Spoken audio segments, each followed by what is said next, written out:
Hello and welcome to Mike's Development Zone. In this video, we will look at a basic example of factory method pattern. The factory method pattern is a creational design pattern. It helps us create objects without specifying the exact class of the object being created. Instead, it delegates the responsibility of instantiating objects to subclasses or specific factory methods. Looking at this UML diagram, we can see that class demo is asking for a person object via the class person factory, and the method factory returns an object, city person or villager, depending on what person type is requested by demo class. Also, we can see in the UML diagram that city person and villager are defined as a person by implementing the person interface. So every time a new person type needs to be defined, we just keep extending a new class from the person interface. Think of it like a bakery. You walk in and ask for a muffin or a croissant. The bakery doesn't give you the recipe. They just hand you the finished product. The same applies to the factory method pattern. The factory method hides the details of how the product is created. Now, why will we use this? Here's a common problem. Let's say you have a program that needs to create multiple types of objects, like product A and product B. Without the factory method pattern, you might write something like this.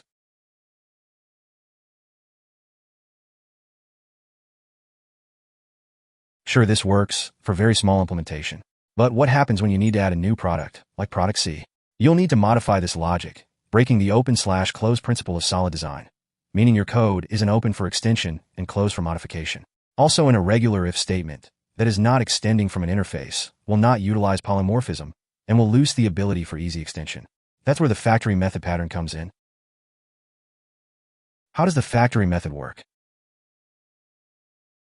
Here's how it works.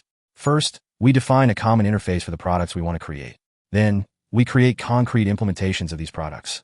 Finally, we use a factory class with a static or abstract method that knows how to produce these objects.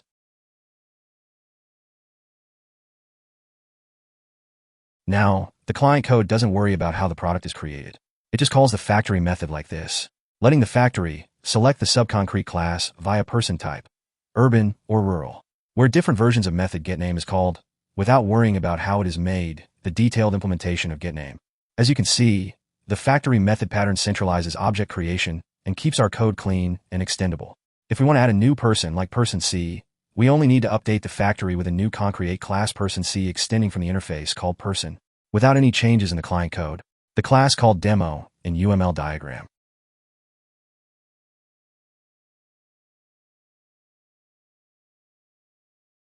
When should you use it? 1.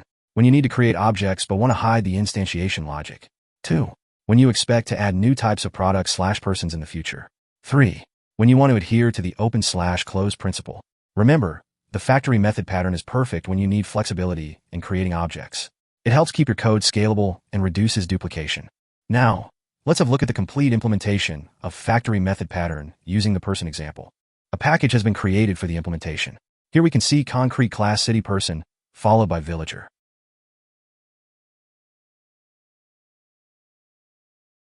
Both of the concrete classes will implement the interface person. In the interface, a method called getName is defined, which the concrete classes will override and implement their own version of this method.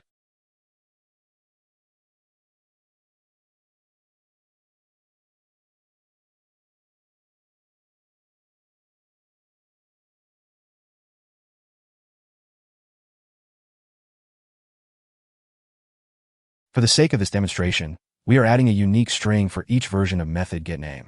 So when method getName is called in class city person, a string saying city person will be returned. In class villager, we'll return the string villager person to later demonstrate which version of method has been called. Let's now implement the actual factory class called person factory. Further, a static factory method called getPerson is implemented into this class.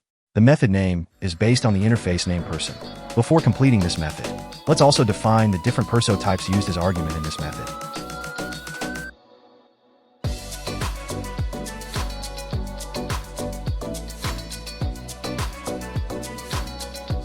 Urban represents city person, and rural represent villager. Going back to the factory, let's implement each condition, where urban returns the person, city person.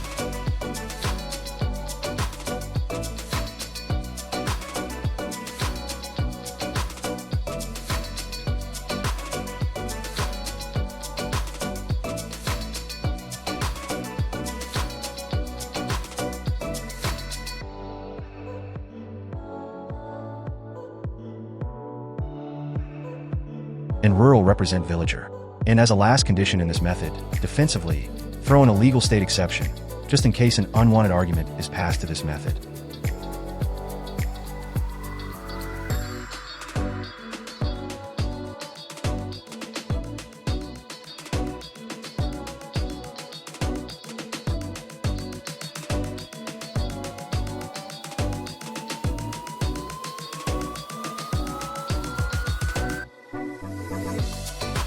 As a last step, a client is implemented as demo class called TestSimpleFactory.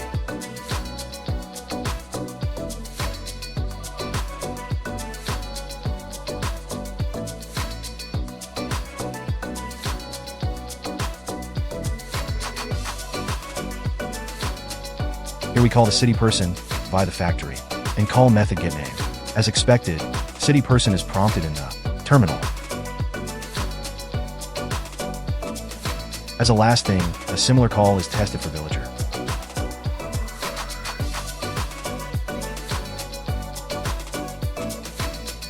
Here instead we call the villager via the factory and call method getName. As expected, villager person is also prompted.